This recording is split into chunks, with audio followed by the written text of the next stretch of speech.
are delighted to welcome you to this session of the 15th Jaipur Literature Festival. Protected by Dettol, Banega Swasth India. It is our pleasure to present today the Pallavas and the Cholas, Himanshu Prabha Ray and Vidya Dehejia in conversation with William Dalrymple. The Pallavas and the Chola dynasties of southern India were the dominant cultural, religious, and political forces in medieval southern India. Leading historian, archaeologist, Sanskrit scholar, and prolific author Himanshu Prabha Ray will talk about the achievements of the Pallavas, the remarkable court of Kanchipuram, and their monuments at Mahabalipuram. The great art historian Vidya Dehejia will then bring the Chola dynasty, its history, culture, societies, and religion to life through the intricate study of bronze statues. Her latest work, The Thief Who Stole My Heart, The Material Life of Sacred Bronzes from Chola India, 855 to 1280, is the first book to place these sacred and sensuous statues in a social context. In conversation with historian and festival co-director William Dalrymple, pioneering scholars discuss the Pallavas and Cholas and their extraordinary history. Himanshu Prabha Ray. Himanshu Prabha Ray is an author and historian. Her recent books include Coastal Shrines and Transnational Maritime Networks across India and Southeast Asia, Hinduism in Practice, The Temple in History, and she co-edited Power, Presence, and Space, South Asian Rituals in Archaeological Context. She is a fellow at Oxford Center for Hindu Studies. Vidya Dehejia. Vidya Dehejia, Barbara Stoller Miller Professor Emerita of Indian Art at Columbia University in New York and recipient of the prestigious Padma Bhushan, is the author of a range of books on the history of Indian art. Her recent publications include The Thief Who Stole My Heart, India, A Story Through 100 Objects, The Unfinished, Indian Stone Carvers at Work, and The Body Adorned. William Dalrymple. William Dalrymple is one of Britain's great historians and the best-selling author of the Wolfson Prize-winning White Mughals, The Last Mughal, which won the Duff Cooper Prize, and the Hemingway and Kapuscinski Prize-winning Return of a King. His recent book, The Anarchy, was longlisted for the Baillie Gifford Prize 2019, among others. He is a fellow of the Royal Society of Literature, the Royal Asiatic Society, and the Royal Society of Edinburgh, and was presented with the prestigious President's Medal by the British Academy for his outstanding literary achievements and for co-founding the Jaipur Literature Festival. Please feel free to send in your comments by typing them in the comments section. Do follow our social media handles to get notifications on the upcoming sessions. Please tweet using hashtag Jaipur Literature Festival 2022 and tag @JaipurLitFest. Ladies and gentlemen, the Pallavas and the Cholas, Himanshu Prabha Ray and Vidya Dehejia in conversation with William Dalrymple. Over to you, William. Well, welcome to a very special session of the Jaipur Literature Festival. We have a special feature on South Indian history and art history with two of the great matriarchs of the field, two of India's very greatest historians and art historians, Vidya Dehejia and Himanshu Prabha Ray. We're going to start with Himanshu talking about the Pallavas, their monuments and their history, and then we're going to move forward in time to Vidya, who will then talk about their great successors, the Cholas.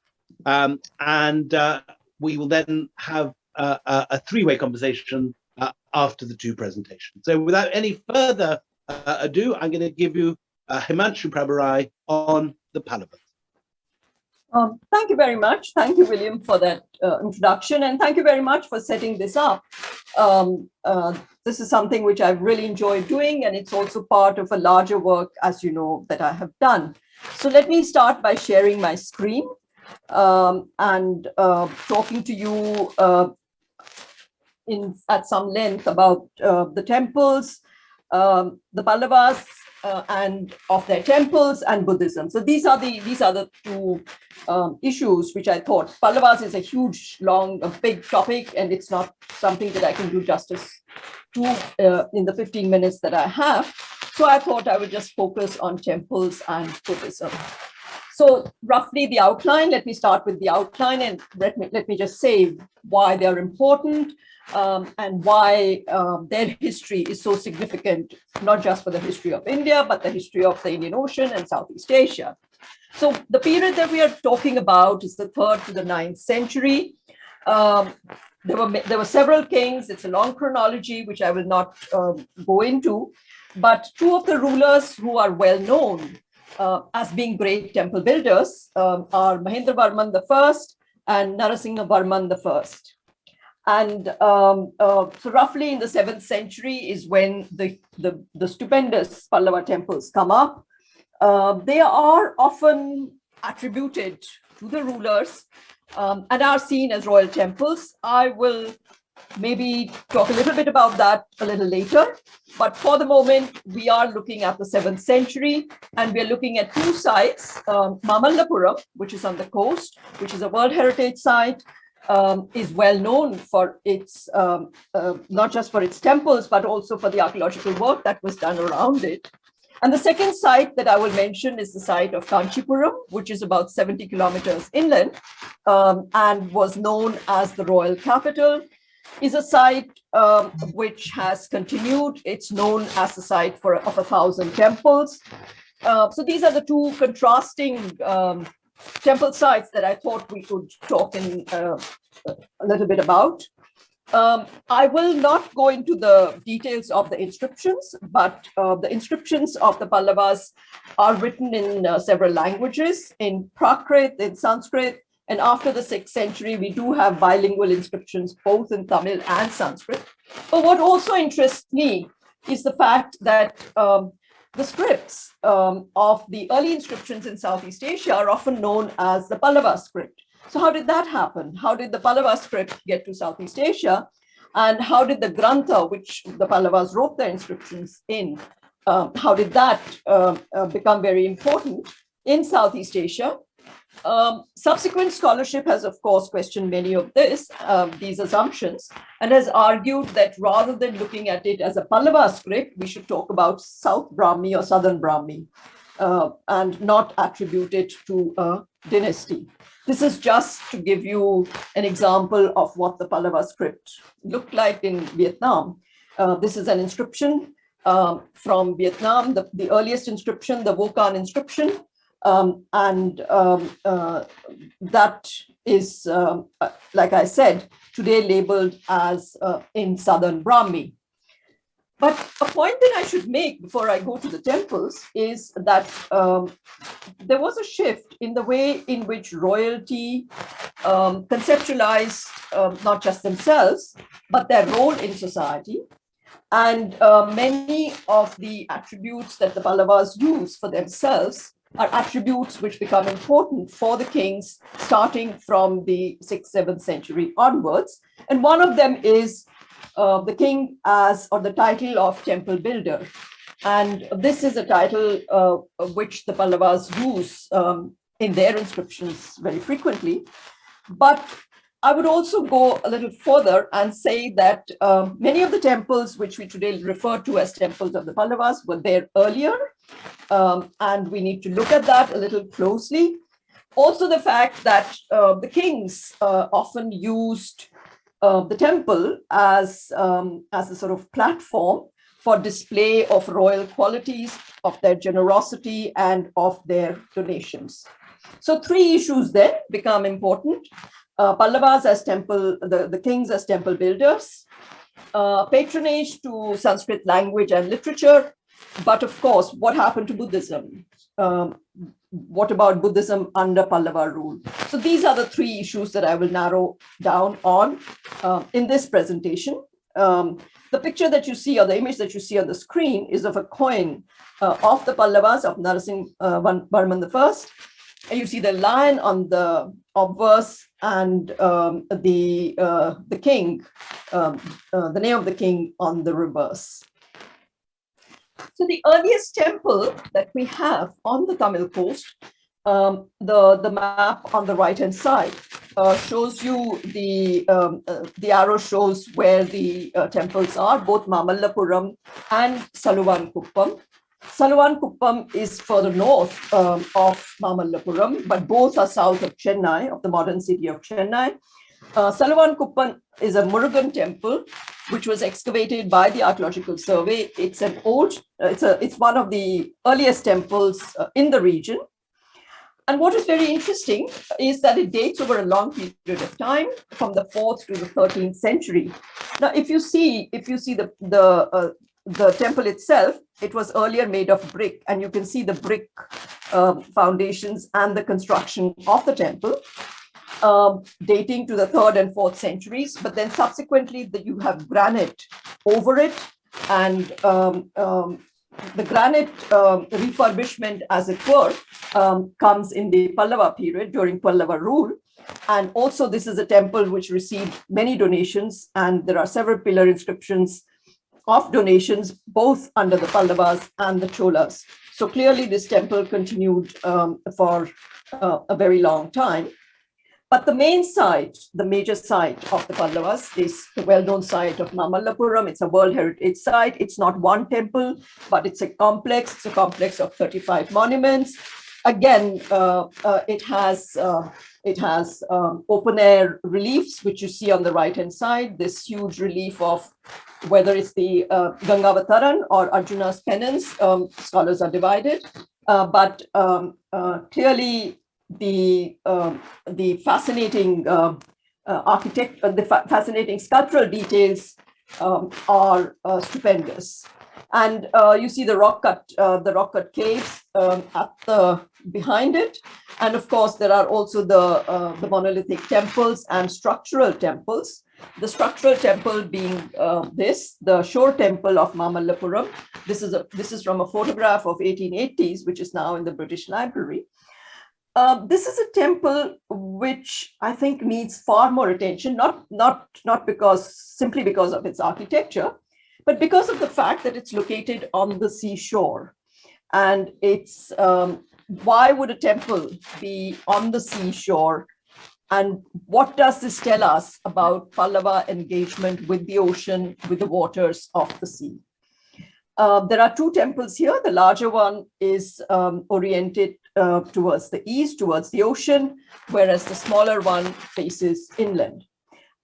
Again, I would like to point out two things here. One is the fact that it has an image of Vishnu sleeping on the serpent Anand, which is very closely linked to the narratives of the ocean and Vishnu's, the way in which many of Vishnu's avatars draw from the powers that he has over the waters. The second point is that the temple has also a shivling. So it has both a shivling and an image of Vishnu. But more importantly is the fact that if you look at the colonial records, they seem to indicate that the temple was built on an island. So today it is not on an island. Today it's an extension of land. And this happened much later in the 19th and 20th centuries. Also, another significant aspect of the Mahabalipuram complex is the fact that it would have served as a marker for ships plying up and down the coast. And this is something which continued well into the colonial period. And the monuments were referred to as the Seven Pagodas and were often remarked upon by people who traveled along the coast. And you can see on the slide a new lighthouse that was built again on the hilltop, very close to an earlier temple on top of Mahishasur-Mardini cave at the Mahabalipuram complex. There are several images of Vishnu which are associated with the seas. I've talked about Vishnu lying on Shesh, the recumbent image of the god. But there are also other images, say the Varaha avatar of Vishnu saving the earth goddess from the waters and from the waters of the oceans. As I've just mentioned, is important not just for the monuments and for the range of monuments that we find at the site. It is also important as a site which shows the engagement of the Pallavas with the waters, with the ocean. It is an important marker on the route, on the coastal route, and as I mentioned, it was known as, the monuments were known as the Seven Pagodas to European travelers down the coast. Now, let us shift to the inland site, the second site that I had mentioned, which is the site of Kanchipuram, which was the royal capital. This site was further inland. It was about 70 kilometers, as I have mentioned, away from the coast. The site of Kanchipuram, as also the site of Mahabalipuram, are not sites which were set up or which came up only under the Pallava rule, but these are prehistoric ancient sites, Iron Age sites, and both Kanchipuram and Mahabalipuram have yielded Iron Age remains, middle of the first millennium BCE at least. So unlike Mahabalipuram, Kanchipuram was planned as a fortress between the rivers, the Palla River and its tributary, the Vegavati. It was a royal capital and a fortified capital. But what is important for my purposes is not so much the capital, but the fact that it was a sacred center. And it was a sacred center which was multi-religious, not only for Hindu temples, but also important as a center for Buddhism. And this is something which I will talk about later. But the map that you see is a map taken from Emma Stein's work, The City of 1,000 Temples. And the map shows that in spite of the fact that Kanchipuram was closely related to the Pallavas, owes its establishment as a capital, its reach was way beyond its location in the Tamil region.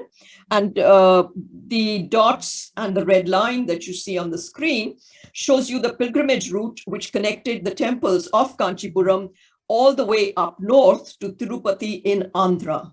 And the point that is being made is that we should see Kanchipuram not merely as a royal capital, but as a multi-religious site, but also as a multi-religious site whose temples are linked to a much wider hinterland beyond the royal center. And this also explains the longevity of many of the temples at Kanchipuram, even after Pallava rule had declined. The second aspect of Kanchipuram is, which has been written about and also been discussed at length by several scholars, is the Baikonta Parumal temple. And the fact that this temple, which is a unique temple in its own right, and that is not something which I will talk to you about today, but why is that temple important for the history of the Pallavas? This temple has narratives in its outer walls. You can see on the right-hand side the narrative panels behind these pillars. And these narrative panels, it has been argued, they have sculpted details of the 8th century accession to the throne of Nandivarman Pallava Malla. And Dennis Hudson wrote a great deal about this. He identified many of these remains and many of these sculptures and has suggested and indicated that perhaps there was a connection between the Pallavas and the kings of Cambodia. And this is again something which many later authors have taken up and written about. But I want to draw your attention to one of these sculpted details. And this image has been identified as the Buddhist pilgrim, the 7th century Chinese pilgrim Xuanzang, and his visit to Kanchipuram. We do know that he visited Kanchipuram, but he also mentioned that there were several monasteries and Buddhist temples, more than 100 at Kanchipuram. So this is something which has been, which is identified. And when you visit the temple itself, the guide never fails to point this out, that, oh, there is all this depiction of the Chinese pilgrim as well. But I would like to draw your attention to another aspect of the temple, not so much the temple as an indicator of royal munificence or generosity, or associated with the king as the temple builder, but the fact that the temple needs to be seen as a social institution in the 6th to the 13th century. And this is a quotation from Noboru Karashima, the Japanese scholar who worked on Tamil inscriptions and has written a great deal on the history of South India. And he says that this was a meeting place where people gathered. It was not only an edifice for the gods and for rituals to be performed. It was important for people to gather and to discuss many issues which concern the locality. And these issues or these matters were then engraved on the stone walls and were made public. And the god, as it were, acted as a guarantor of what was written down. So it is this social aspect of the temple. It is the temple as a social institution, which I think we also need to consider when we discuss places like Kanchipuram, Mahabalipuram, and many others, which are well known for their art and architecture. But we also need to take into account many of the works of Sanskrit poetics, because these, though not historical texts, though they do not tell us directly about either the temple or the history of the Pallavas, they have a bearing on the way in which the ideas relating to the temple were framed, or the ideas relating to engagement with the sea were framed.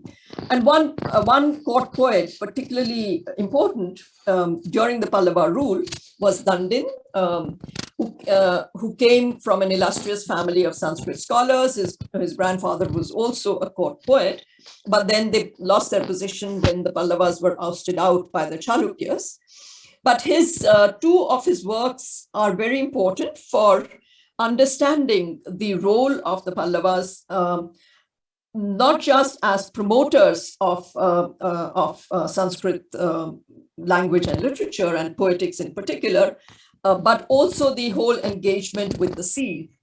One, of course, is Kavya Darsha, which is an important work on Sanskrit poetics, which is important for Sanskrit poetics particularly, but also impacted writings in Kannada, Tamil, and traveled and was translated in many languages in Southeast Asia.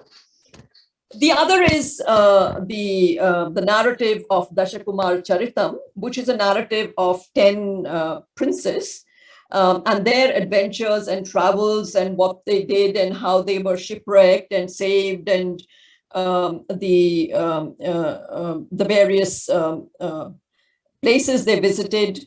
And that again presents us with the cultural environment within which these temples were built and within which the Pallavas became important, or the Pallavas were important rulers at this point in time. Let me move now to my last issue, which was, what about Buddhism? We've seen the magnificent temples, and we've seen Sanskrit poetics and patronage provided to language and literature, but what about Buddhism? It is often understood or often written about that Buddhism declined by the 7th century, which is something what Cunningham had said, but we've come many years after that. Now, an important point as to why Pallavas come into this discussion is that an 8th century inscription from Mahabalipuram, the Adivaraha cave, it's the first inscription which refers to the Buddha as an avatar of Vishnu. The inscription, which is over the Harihara panel, it presents the 10 avatars of Vishnu, and the Buddha is said to be one of those avatars. And of course, this is something which also occurs in the Purans, and it's often it's often caused confusion or ambiguity about the whole relationship between the Pallavas and Buddhism. But when we look on the ground and when we see the kind of archaeological work that has been done over the last few years, there is no doubt that in spite of the inscription and in spite of the fact that we have the Buddha becoming an avatar of Vishnu, there are several Buddhist sites which continue to be excavated and continue to provide us information. Some of the important ones in Tamil Nadu are Kaveripumpattinam, which is on the Tamil coast, 2nd century BCE to 6th century CE. And it is a site, as soon as that comes to an end, the other site that becomes important is Nagapattinam, which is 8th to 9th century, and then continues well into the 19th century when the Buddhist temple at Nagapattinam was finally demolished. In addition to these two sites, there are almost about 127 sites in Tamil Nadu and Pondicherry, and the map shows you the clusters, and you can see that the clusters are all along the coast. And these sites have provided finds of seated stone images of the Buddha, bronze images, as well as inscriptions and structural remains. But the extraordinary finds, I would argue, are these granite seated life-size Buddha images. The one on the left is from Nagapattinam, and the one on the right is from Kanchipuram. And these, there are several of them in the area. There are quite extensively discussed and found, but most of them do not have any architectural remains or are devoid of architectural remains, and today are worshipped either under a tree or in a makeshift shrine, but most of them are still to be discovered and still to be documented. So I think I would leave you with that, and with that last slide, I would hand over the mic back to William. Thanks, Thank William. you so much, Himanshu. Well, we now go on to Vidya Dehejia, who's also written a fantastic new book, The Thief Who Stole My Heart, pulling together many years of study of the Cholas and Chola bronzes in particular. So I'm going to hand straight over to Vidya, and we'll chat after that.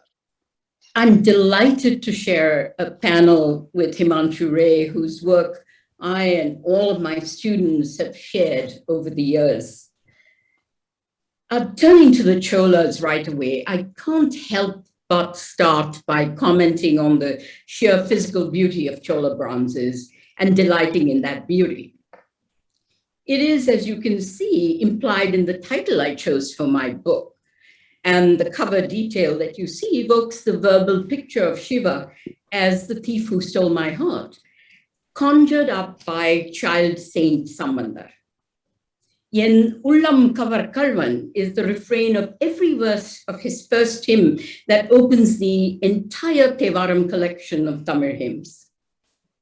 But I've written elsewhere at length on the issue of beauty as the path to the divine, and my aim in this book was to move beyond the sensuous and ask questions of this material that have not been asked before.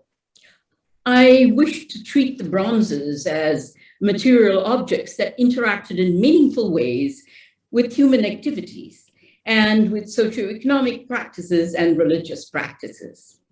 And I'm delighted for this opportunity to share with you today just a few select highlights from this book. I start with the surprising fact that has been ignored by all of us, me included, thus far, and that relates directly to the bronzes. There is no copper at all that can be profitably mined in the granitic region of Tamil Nadu. Where did the bronze casters and their patrons suddenly procure the large quantities of copper required to create their vast numbers of sacred images? Chola bronzes, solid bronzes, are often 95% copper with the addition of tin.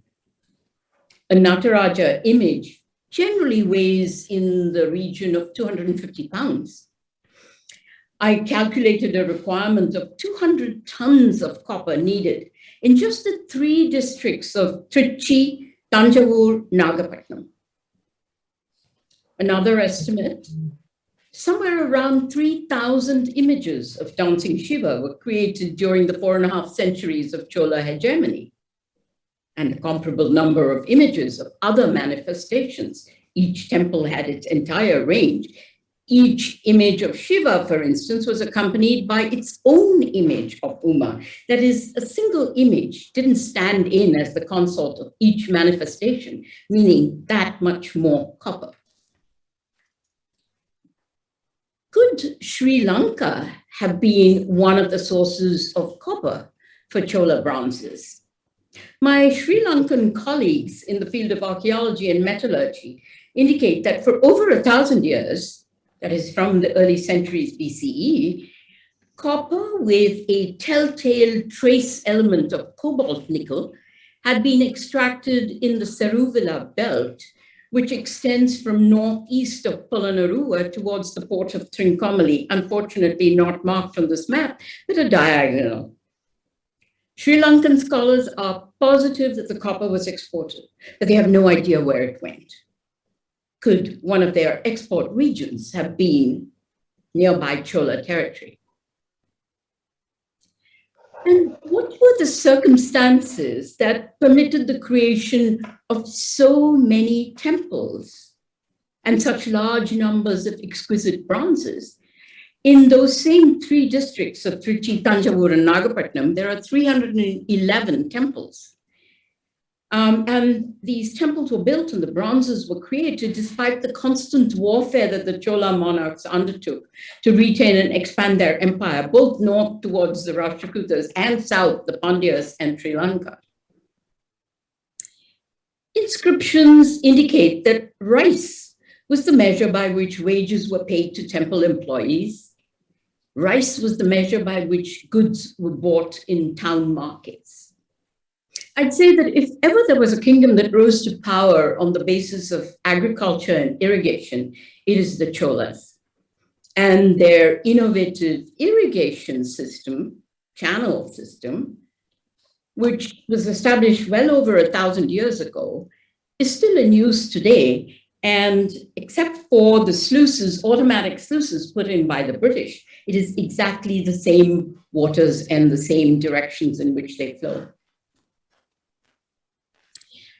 Another issue that I'd like to raise with you is about the vast number of Chola inscriptions that speak of the Chola passion for jewelry, jewelry embedded with pearls and corals and rubies and diamonds, gifted. They don't talk about themselves, the rulers or the aristocrat. These jewels were gifted to the bronze images in the temples. And this practice, of course, of adorning bronze images already adorned in bronze continues to the present day, as you see from the image to the far left. Pearls in particular seem to have been highly valued. You're looking at a top knot for the goddess when she chose to wear her hair on one side, and you can see the pearls in it. Pearls were important. One pattam, this sort of forehead band diadem given to an image of Shiva, contained 13,328 pearls, and you can see all the details given about those pearls. Pearls lead once more to Sri Lanka, and particularly to the oyster beds in the Gulf of Mannar. And control over those oyster beds in the Gulf of Mannar would have been very important to the Cholas and to their desire for this vast amounts of pearl jewelry. Yet another reason for the Chola obsession with Sri Lanka was, of course, that the island lay at the midpoint of the ocean trade route from Aden to Guangzhou in China. Control of Sri Lanka would have given the Cholas the right to collect customs duties and to cash in on that global trade, all of which would provide further wherewithal to sponsor temples and images. We have inscriptions in Sri Lanka from a very early time in which a Buddhist ruler says that he's giving all the customs duties he's collecting to a Buddhist vihara on top of the hill. And this sort of thing would have continued, making trade another important reason for the Chola obsession with Sri Lanka. And of course, as for the Chola raids into Southeast Asia, it surely wasn't territory that they were looking for, but entry into the South China Sea to secure trading rights with the preferred partner, China. And it's interesting that then, as now, a preferred partner. The two strategic choke points for entry into the South China Sea is, of course, this long, narrow Straits of Malacca, in case you can see my arrow, and then the tiny little Sunda Straits. Both of which seem to have been controlled by Srivijayan monarchs. So the 11th century Chola ocean maneuvers appear to have been directed towards access to the South China Sea. Let me talk briefly about inscriptions.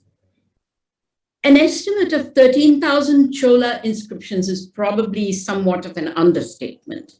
They cover just about every inch of Chola temple walls.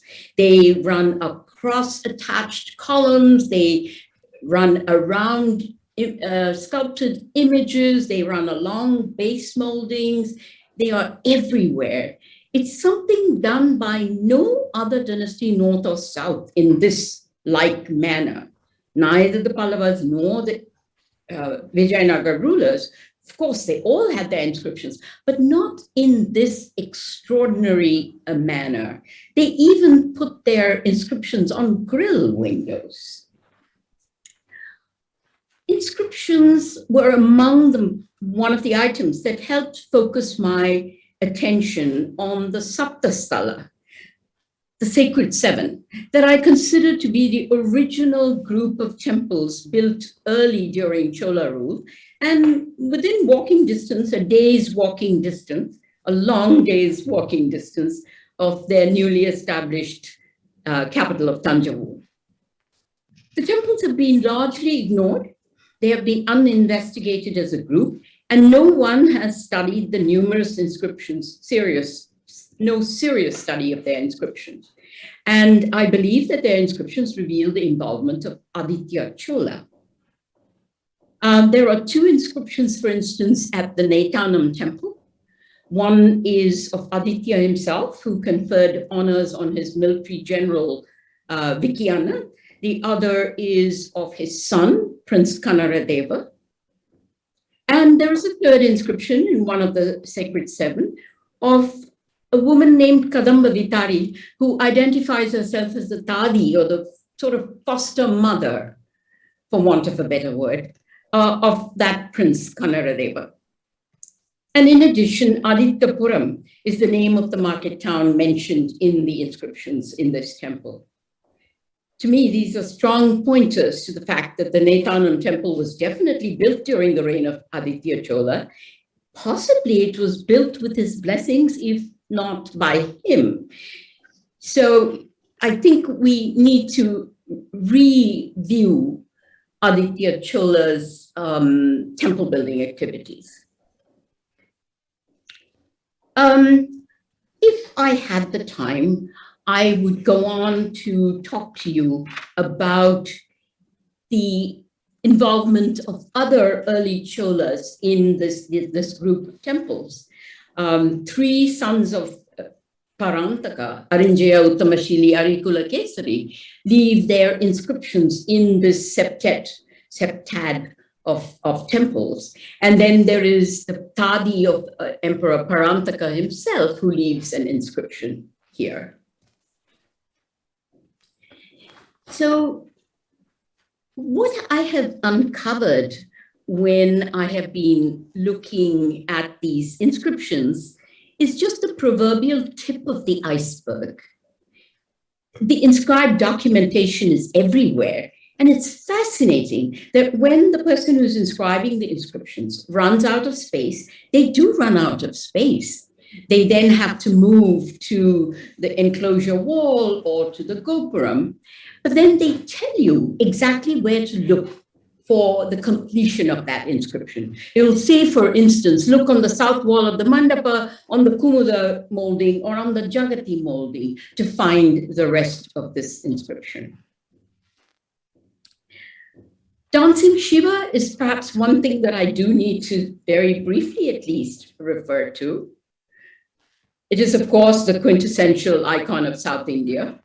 I have a whole chapter in the book on Chola Queen Shembian Mahadevi, who was responsible for encouraging the creation of images of dancing Shiva in both stone and in bronze, and effectively making dancing Shiva into the emblem of the Chola dynasty.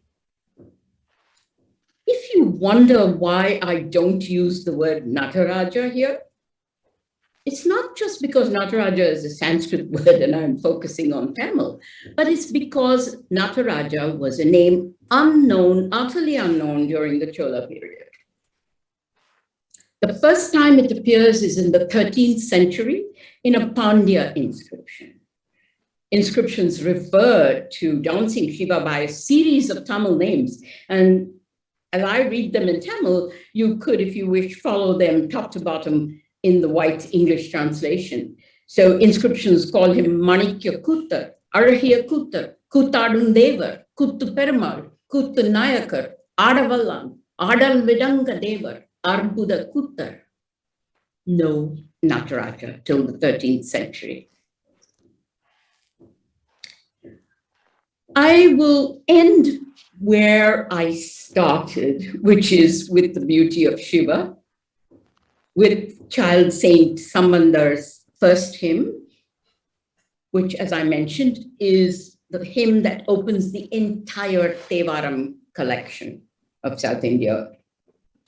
And Samandar's first verse describes Shiva with the crescent moon in his locks, wearing ear ornaments, calls him the bull rider, speaks of the ash smeared on his body, says he is the thief who thieved his heart. In Tamil, here it is. Todudaya Sheviyan, Vidayeri, or tu Venmadi Shudi, Kadudaya Shudalai Podi Pushi, Yen Ullam Kavar Kalvan. The Tamil will not surprise you once you know that I'm a Tambram myself. And with that, I hand you over with just those few tantalizing highlights back to William Dalrymple. Vidya, I well remember sitting in the room you're now sitting in Goa when you just begun this project. You had thousands of Tamil inscriptions that you were going through, and you were just beginning to work your way through them. Congratulations on having produced this extraordinary book in just, 3 or 4 years, pulling it together from lectures and work you've done all your life. I know how much work has gone into this. It is, I'm going to ask the first question to you rather than to Himanshu, and it is about those inscriptions. When I first read your book, I remember tweeting that what you'd said at the very beginning, that so many Tamil inscriptions have simply not been read or translated. And I remember getting a response then from several people saying, what nonsense, that there's the multi-volume epigraphy of India series, there's nothing that isn't recorded. Could you just clarify that? What is it that these inscriptions are known but not translated, or new ones have been discovered? What is the nature of the unknown inscription? Okay. So those that have been translated into English are all the inscriptions on the Tanjavur temple. So we have about 1,000, 1,200 inscriptions on Tanjavur which have all been translated. Apart from that, they haven't been translated. That is, they are in the original Tamil as opposed to of the Chola period, and not into, say, modern Tamil. And there is a huge difference between those two. And then there are a vast number of inscriptions which have not been recorded fully.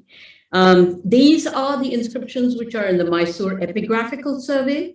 There are the original rubbings taken from the temple walls, and there are also handwritten copies made by the pundits of that time in books, but they have copied them. So they have not, a lot of the inscriptions that I have looked at, and others who look at Tamil inscriptions like Leslie Orr, have had to go to these either handwritten copies or these rubbings to get to the original documentation. So it's true to say that there are vast amounts of primary Tamil sources from this period that have never been printed, and certainly not Correct. That is true. And when we have a government that talks so much about the Hindu past and Hindu pride, that there hasn't been money set aside for this basic sort of footwork. I am afraid so. And there's Mahadevan's volumes on that area in which he gives a tiny little summary only, because otherwise his book would have been, 75 volumes, and he did 8-9 volumes on the different districts. But he gives you a little tiny summary, maybe about 6 lines, sometimes some important ones, 15 lines of a column like that. So you really do have to go to the original when you think there's something, either if you're studying a particular temple or if you're interested in a particular issue and you think that inscription is going to have it. So there's a lot of legwork to be done. If they put them online, that would be hugely helpful.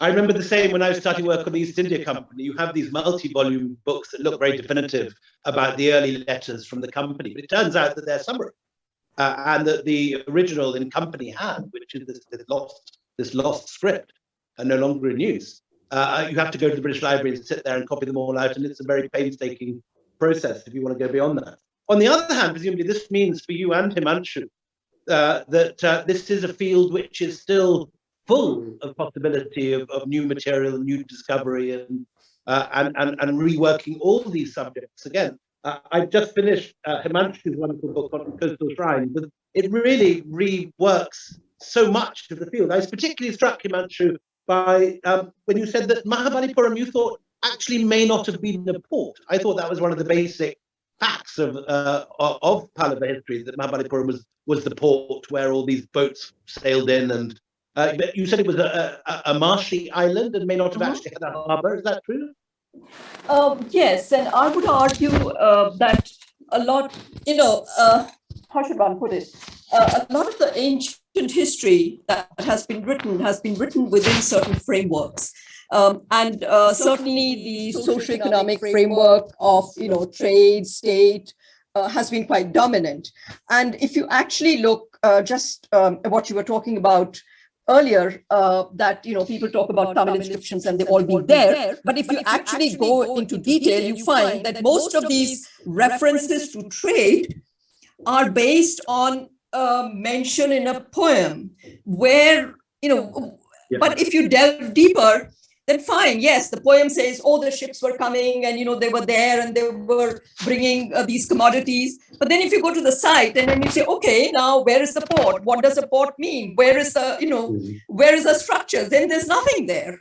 And, like I said, that Mahabalipuram, and with many other places, there are real problems because, sailing ships have not been taken into account when discussing trade or, talking about ports. It's just something you read about and then you say, oh, okay, that makes sense. Okay, so that's a port. So where do you think the big port was during the Pallava period? If it wasn't Mahabalipuram, where were these ships sailing back and forwards from? The first thing to consider is what is a port? What is coastal landing places? Are these on the seafront, or are these on rivers? In most cases, the landing places were, on rivers, not on the sea coast. Because you see, the advantage of a river is that A, it doesn't have the roughness of the sea, and B, that it leads to routes further inland, because you can use the river also to travel inland. It's not just that you land there and then you disappear from there. So I would argue that one needs to look more closely at the rivers, at the Kaveri, at certain other rivers, but also look at not just these huge ports, but at landing places. And even, if you read 15th century account of Nagapattinam again is something, where people talk about Nagapattinam was a port, but the Burmese coming, there was a major Burmese pilgrimage site to Nagapattinam, and they were returning from Sri Lanka back to Burma. They mention a port further north, not at Nagapattinam. So you have to, this is something that you have to dig in deeper and then look at the changes, the routes, and so on. Not sort of use it as a shorthand for anything that you can't explain. You say, oh, okay, so that was a port. One last question, Himanshu, and to both of you, actually, before we close. Sadly, we've gone over the limit, but I was very struck in your Coastal Shrines book how you continually emphasize the coexistence and the interpenetration of Buddhism and Hinduism. Mm-hmm. But I've also been reading just last week Upinder Singh's new book on ancient India, and she has a far more darker take on the relationship of Buddhism and Hinduism, and points out, for example, how Mahendra Pallava was very hostile to the Jains and takes the mickey out of them in his plays, and how in Madurai there's still a festival of the impaling of the Jains that she talks about. Do you disagree with her on that, or do you think it varied from place to place? You had sometimes coexistence, sometimes conflict between Hinduism and Buddhism? Vidya, would you like to start, and then I can, or? Well,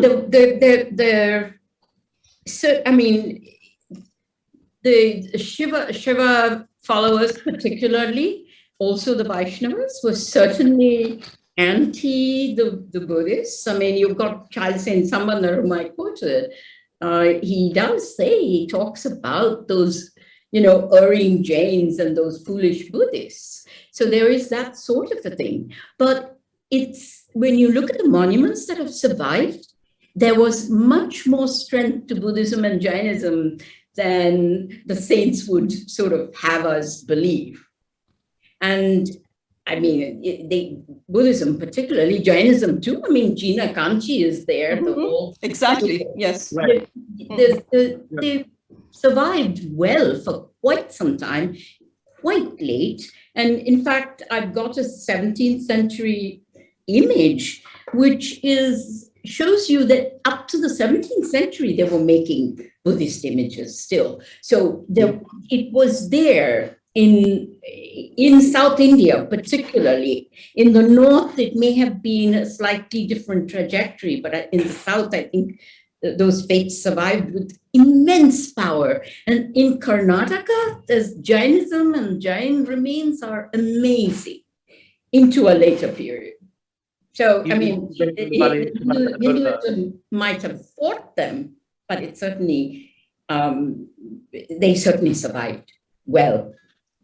Thank you. No, sorry, can I just, thank you. I completely agree. And I would argue also, I disagree with Upinder's work, because I think she's using a lot of, if you look at philosophical debates, nobody agrees with anybody else. But if you actually look at the ground, then you find the hard reality. So I would end with that. I think one needs to look at on the ground and to see the monuments and the architectural remains.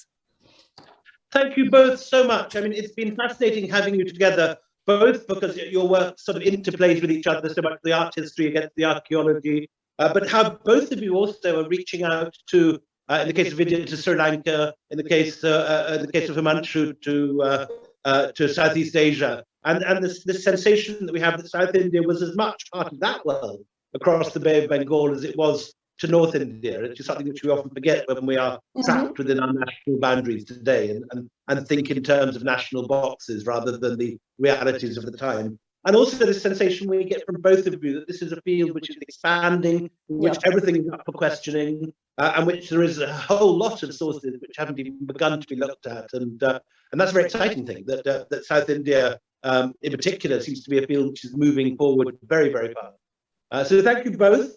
I recommend both books. I've enjoyed them both enormously. And thank you both for making the time for coming to the Jaipur Literature Festival. Thank you. Thank you. Thank you very It's a pleasure to be here. much. Thank you, Himanshu, Vidya, and William for such fascinating insights into the history of the Pallavas and Cholas. And thank you all for watching and being such a great audience. Please stay logged on to continue to watch with us the series of exciting sessions featuring a stellar list of speakers that have been specially curated for you. Stay tuned for the next session.